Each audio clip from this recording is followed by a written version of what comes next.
Income tax department रखता है आपके कुछ ट्रांजेक्शनों पे नजर, बट करे ना कोई फिक्र, क्योंकि ये है जस्ट एक रिमाइंडर।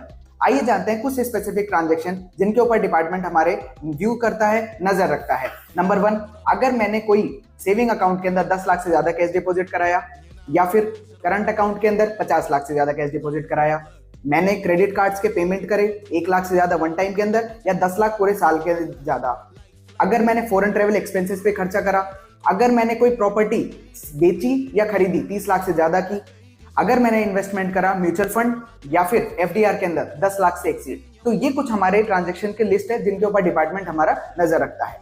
उनका रिमाइंडर सिर्फ हमारे लिए ये है कि वो ये चाहते हैं कि हम हमारी इनकम कैलकुलेट करें, और अगर हमारी टैक्स लायबिलिटी एक थ्रेशोल्ड लिमिट से एक्सीड कर जाती है तो हमको एडवांस टैक्स पे करना होता है। तो उस एडवांस टैक्स को आप पे करें और सेक्शन 234B एंड C में अपना इंटरेस्ट बचाएं।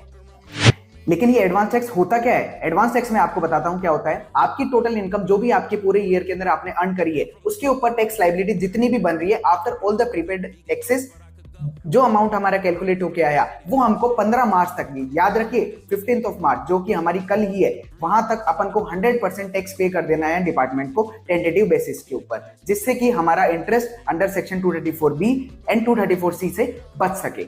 ये एडवांस टैक्स की लायबिलिटी 60 साल से ऊपर सीनियर सिटीजन जिन्होंने बिजनेस प्रोफेशन से अगर पैसा अर्न करा है, या उनकी केवल वही सोर्स मेन इनकम है, तो उस केस के ऊपर एडवांस टैक्स एप्लीकेबल नहीं।